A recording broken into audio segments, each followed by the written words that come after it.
Iyayikhetha igumgedlela inkosi enkulu uNyazi wezulu phakade. Amen. Ekubalekeni kukaJeqe eze eyobhajwa ezweni likaTembe, kwabonakala ngayo imvunulo yakhe nebheshu lakhe elimdada. Waye waduma uJeqe kuyo le ndawo yamathonga.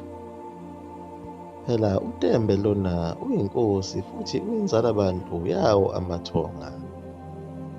UJeqe lona wayephila engakhululekile kuyo le ndawo, ngoba phela wayesola ukuthi amabutho akwaZulu ayengamlandela ngokuthunywa uye uDingane.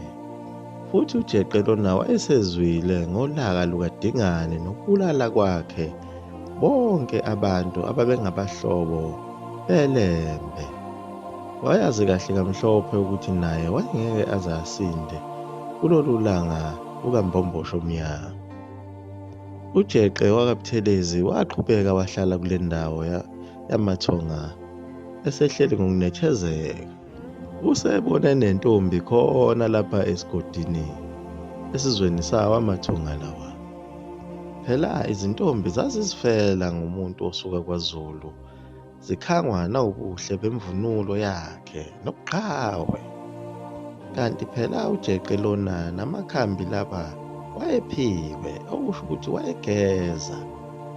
Ubusoka bakhe uJeqe wakaButhelezi kwakukuhle ezintombini, kodwa kwakungekuhle emabuthweni, ngoba ezinye insizwa zaseyivamile ukukhuluma ngaye ngoba wayezibangisa. Yasabalala indaba yalensizwa yakwaZulu okuthiwa uJeqe. Yabona ukuthi izotholakala kalula uma indaba yayo isabalala. Yabe isizishintsha isizibiza ngokuthi yona ingumpotshana. Yabe isiduma ngalo elikampotshana, ngoba yayifihlile ukuthi ibalekile kwaZulu ixakwe ulaka lukaDingane.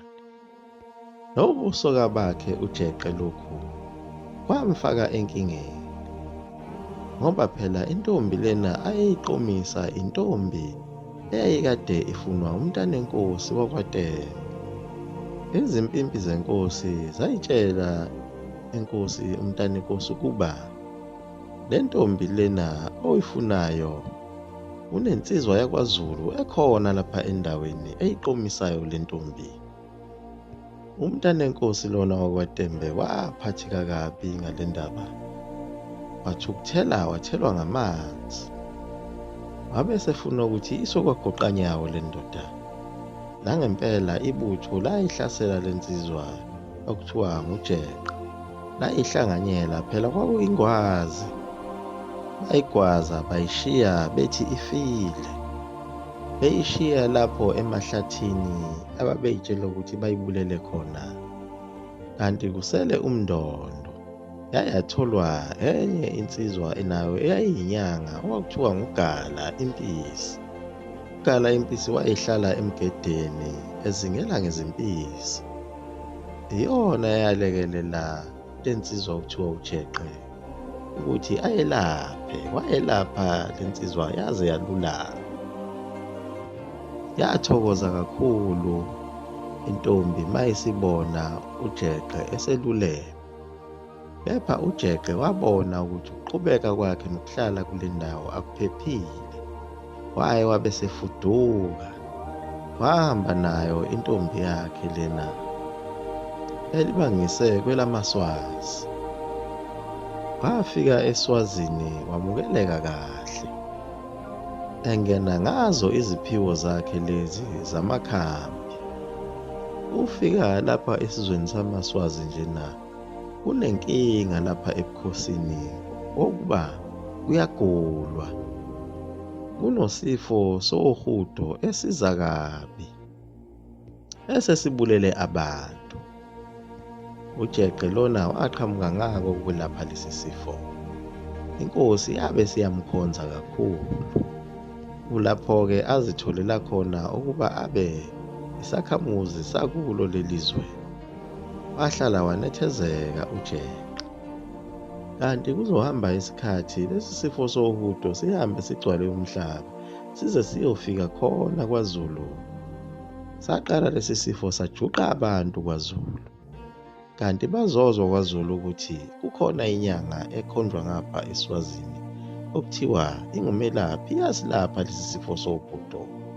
Inkosi yabe sithumela amabutho ukuba awahambe ayocela enkosini yaseSwatini ukuba ukhishwe le nyanga izokwelapha abantu bakaGunga noMageba.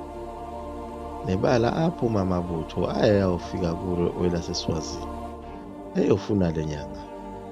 Afika le nyanga afike ayithola, kodwa akwazanga ukubona ukuthi uyena Ujeqe lo owayefuneka. Phela wayeyekelele intshebe inkulu nezinwele zinkulu. Impela inkosi yaseSwatini yamdedela Ujeqe ukuba ahambe ayokwelapha isizwe sakaZulu, noma yena wayengathandi ngoba wayebukela ukuphepha kwakhe.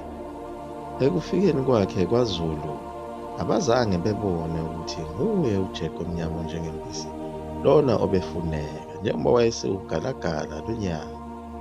Wayethi uma elapha abantu, elapha uhudo, ebuye athi usafuna ukuyobheka amakhambi ngasolwandle nasehlathini, bese beyamdedela khona lapho esigodlweni ukuba aphume ahambe. Mabethi bafuna ukumphelezela ethi chapho abakhululeke, kanti Ujeqe lona wayesefuna ukuyobheka izihlobo zakhe.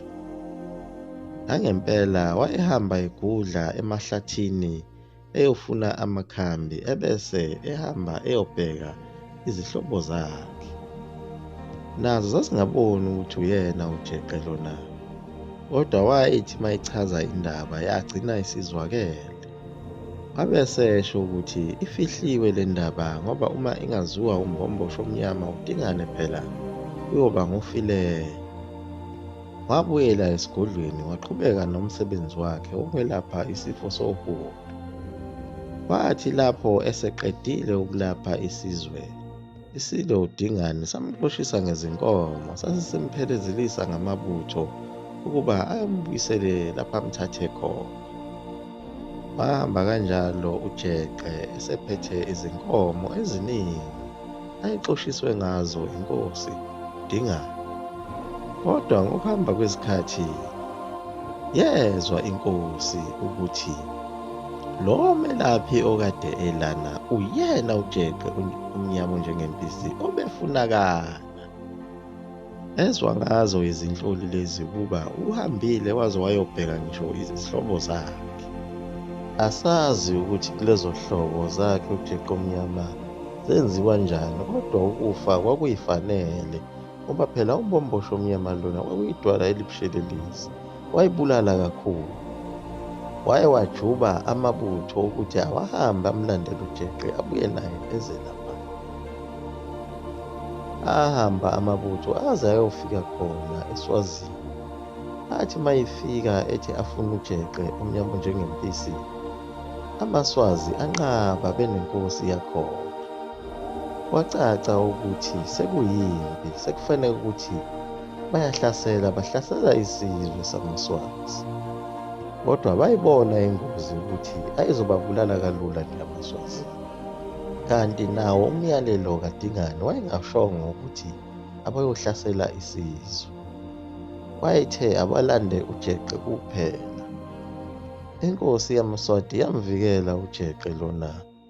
Amabutho abuyela elambatha ebuyela eMgungundlovu esigodlweni sesilo uDingane. Wasinda kanjalo Ujeqe Omnyama Onjenge Mpisi esewumpotshane. Athi amabutho mayefika kwaZulu ebika lezi ndaba, uDingane wathukuthela wathelwa ngamanzi, kodwa kungekho ayezokwenza phela wayexakekile kakhulu, exakwe nayizo izitha zeLembe esekuyizitha zakhe, abelungu phela, nakubo futhi abangane beLembe okuyibona ababemthusa kakhulu ukuthi uzobaqeda kanjani ngoba babona ukuthi bayingozi enkulu kuyena. Iyaguqa lapho egumgedlela. Umakhuluskopu ungenzani? Imali yami igcwele isibawu, umzukulu kamafutha omkhulu, uduke intombi neso. Nkosi ibusise nekuzwile